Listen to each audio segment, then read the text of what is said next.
Hello दोस्तों, आज हम बहुत ही दिन से प्रतीक्षा करने वाले topic elementary idea of research proposal के बारे में हम आपसे चर्चा करेंगे। रिसर्च प्रपोजल होता क्या है, इसमें कौन कौन से कंटेंट होते हैं, इसका फॉर्मेट क्या होता है, हम फॉन्ट साइज कितना रखते हैं, फॉन्ट कैसा यूज करते हैं, टाइम्स रोमन का ही क्यों यूज करना है और क्या क्या इसके आइडियाज होते हैं, सबके बारे में हम इस कंप्लीट वीडियो एनालिसिस में समझेंगे। तो सबसे पहला जो आइडिया है हम ये होता क्या है, तो देखा जाए a high quality proposal not only provides success for the project but also impress the thesis jury about the student's potential as a researcher। Means हम यहाँ पर एक आपसे बताना चाह रहे हैं कि अगर बहुत ही अच्छा रिसर्च प्रपोजल आप लिखते हो तो जो थीसिस ज्यूरी होते हैं उन पर बहुत अच्छा इम्पैक्ट होता है और उसको बहुत जल्दी एक्सेप्ट कर लेते हैं जो आप प्रपोजल देते हैं। ढेर सारे स्टूडेंट ऐसे होते हैं जिनको रिसर्च प्रपोजल क्या होता है इसके बारे में ही अच्छे से आइडिया नहीं होता है, वो नहीं समझ पाते कि रिसर्च प्रपोजल का इम्पोर्टेंस क्या है और हाई क्वालिटी के रिसर्च प्रपोजल को कैसे लिखा जाता है। तो वे जनरली वैसे जस्ट फॉर्मेलिटी बना देते हैं, लेकिन ऐसा नहीं है। रिसर्च प्रपोजल हमारी रिसर्च के पूरे गाइडलाइंस को, दिशा निर्देश को, फ्यूचर को डिसाइड करता है। अब हम समझ रहे हैं what is research proposal. Research proposal contains all the key elements involved in the research process. It provides a coherent and concise outline of the internet research. It generally documents generally having 10 to 15 pages. The goal is to persuade the reader to do what is being requested, and last, to make the believe that solution is practical. हम यहाँ पर ये बताने की कोशिश आपको कर रहे हैं कि जो रिसर्च प्रपोजल होता है 10 से 15 पेज का एक कॉम्पैक्ट फॉर्म में, बहुत ही संक्षिप्त रूप में एक डॉक्यूमेंट होता है जो की एलिमेंट्स को बताता है कि अभी चैलेंजेस क्या हैं, उस पर कितने काम हुए, क्या क्या उस पर रिसर्च वर्क हुए हैं, और लास्ट में हम ये बताते हैं रीडर को कि हम जो काम करने वाले हैं उस करंट सिनारियो के करंट चैलेंजेस को कैसे सॉल्व कर सकता है। तो हमें विश्वास भी दिलाना है कि to make they believe that solution is practical. हमारा जो सोल्यूशन है वो प्रैक्टिकल, ऐसा नहीं है कि टाइम पास करने वाला। साथ साथ रिसर्च प्रपोजल में एक डेडलाइन भी बताई जाती है। डेडलाइन कितना क्या होगा, कौन कौन से कौन गाइडेंस है, गाइडेंस का काम कौन करेंगे, कौन गाइड और कौन को गाइड है। इसके अलावा इसका अनुमानित एक्सपेक्टेड एक्सपेंस कितना होगा, इन सब चीज़ों को रिसर्च प्रपोजल बताता है। रिसर्च प्रपोजल के 3 बिल्डिंग ब्लॉक्स होते हैं। हम रिसर्च को कैसे डिजाइन किया जाए, सबसे पहले हम समझते हैं रिसर्च की प्रॉब्लम क्या है। रिसर्च की प्रॉब्लम क्या क्या है, रिसर्च प्रॉब्लम क्या क्या है, उसको समझने के बाद, यानी कि किस पर हमें रिसर्च करना है, उसको समझने के बाद हम रिसर्च को डिजाइन करते हैं और लिटरेचर सर्वे करते हैं। तो 3 बिल्डिंग ब्लॉक्स हो गए रिसर्च प्रपोजल के। रिसर्च प्रपोजल के कंटेंट की बात करें तो रिसर्च प्रपोजल में 10 कंटेंट होते हैं। जनरली सारे रिसर्च प्रपोजल ऐसे लिखे जाते हैं और research proposal day by day लगातार कंटिन्यूटी में इसमें चेंजेस होते जा रहे हैं, अपग्रेडेशन होते जा रहे हैं, नए तरीके से लिखे जा रहे हैं। लेकिन हम एक जनरल इंट्रोडक्शन आपको दे रहे हैं इसके जनरल कंटेंट के बारे में। रिसर्च प्रपोजल में टाइटल, यानी एक और आपको बहुत ही अच्छा टाइटल चूज करना होगा जो रिफ्लेक्ट करे, जो ये बताए कि आप किस पर काम करना चाहते हो। फिर अब्स्ट्रैक्ट, ये समरी होता है ओवरऑल। फिर जनरल इंट्रोडक्शन, यानी कि अब तक जो उस पर काम किए गए हैं उसको बताता है। रिसर्च क्वेश्चंस, क्या क्या डिफिकल्टीज आई हैं।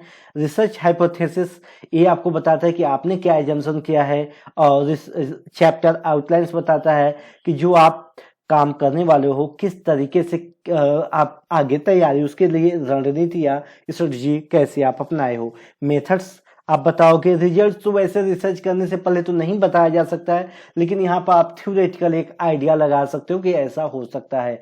डिस्कशन, आपने जो रिसर्च पेपर रिजल्ट, जो आपने इस पर रिजल्ट पढ़ा है, रिव्यू पढ़ा है, रिसर्च पेपर पढ़ा है, उनके आधार पर एक कंक्लूडिव डिस्कशन और जो जो लिटरेचर सर्वे आपने किया उसका रेफरेंस लिखना होता है।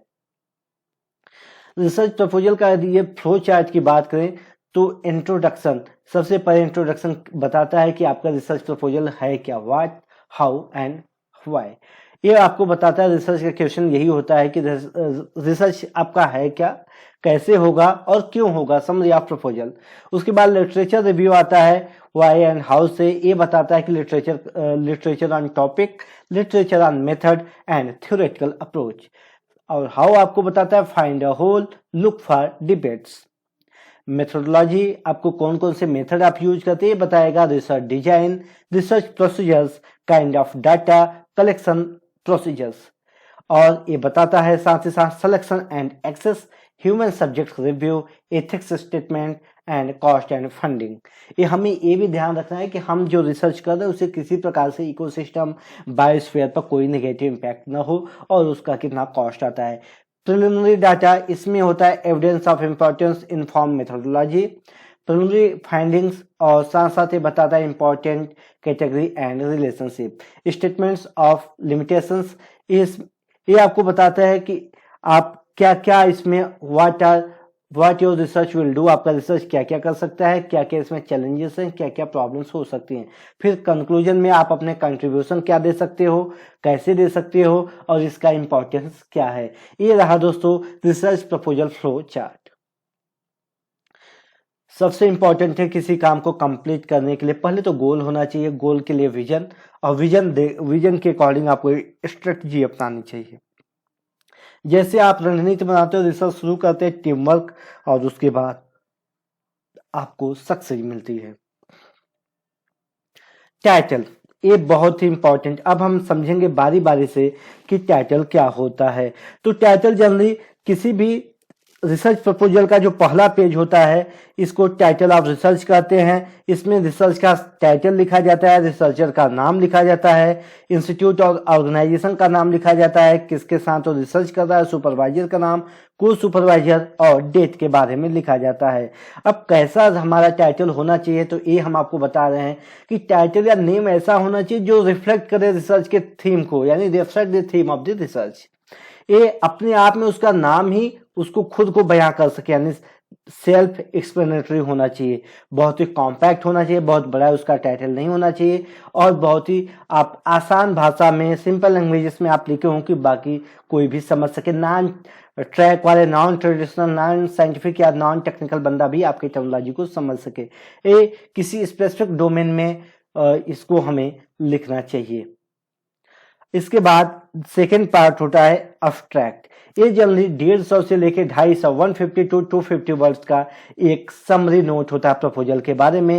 ये बताता है कौन कौन से प्रपोजल में कंटेंट लिए गए हैं और उनका कैसे यूज करना है, क्या आइडिया है, सबको बहुत ही कॉम्पैक्ट फॉर्म में अब्स्ट्रैक्ट बताता है। इसको अलग पेज पर हम लिखते हैं। इंट्रोडक्शन, जनरल इंट्रोडक्शन, ये प्रोवाइड करता है how to frame the research proposal. ये और फिर जनरल इंट्रोडक्शन में होता है रिसर्च क्वेश्चंस, कैसे आपको करना है, क्यों करना है, ठीक है, अभी क्या क्या चैलेंजेस आए हैं, इसके बारे में आपको बताता है। रिसर्च क्वेश्चंस आपको बताते हैं।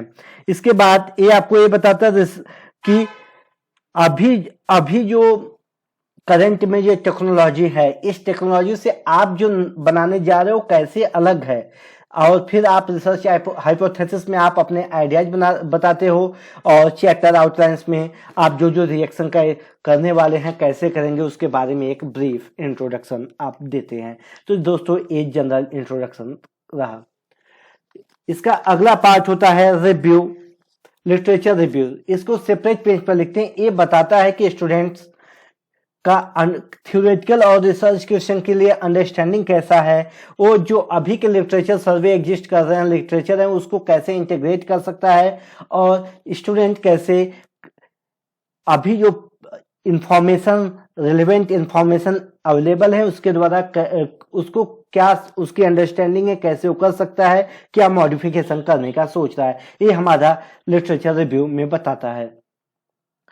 फिर दोस्तों ये हम एक जनरल फॉर्मेट आपके सामने, जो टाइटल पेज होता है इसमें इंस्टीट्यूट का नाम होगा, नीचे रिसर्च प्रपोजल, किस प्रोग्राम के लिए, मान लो आपने पीएचडी प्रोग्राम के लिए तो आप ऐसे लिखेंगे। फिर आप यहाँ पे इंस्टीट्यूट का नाम, ऑर्गेनाइजेशन का नाम, आप लोगो भी बना सकते हैं। टाइटल में आप रिसर्च का जो टाइटल है, नेम है, उसको लिखेंगे, name of the research project यहाँ लिखा होता है। सबमिटेड बाय स्टूडेंट का नाम लिखा होता है और किसको सबमिट किया जाता है ये लिख सकते हैं, ठीक है।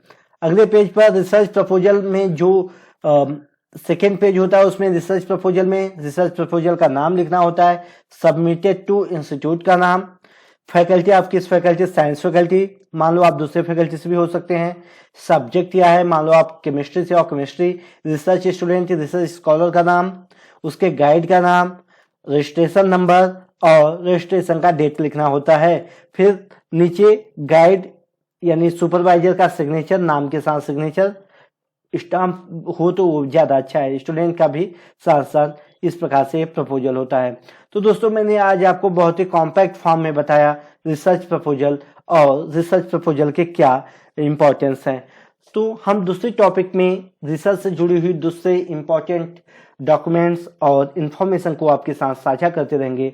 आप कंटिन्यू हमारे चैनल से जुड़े रहिएगा, लाइक और सब्सक्राइब करते रहिएगा।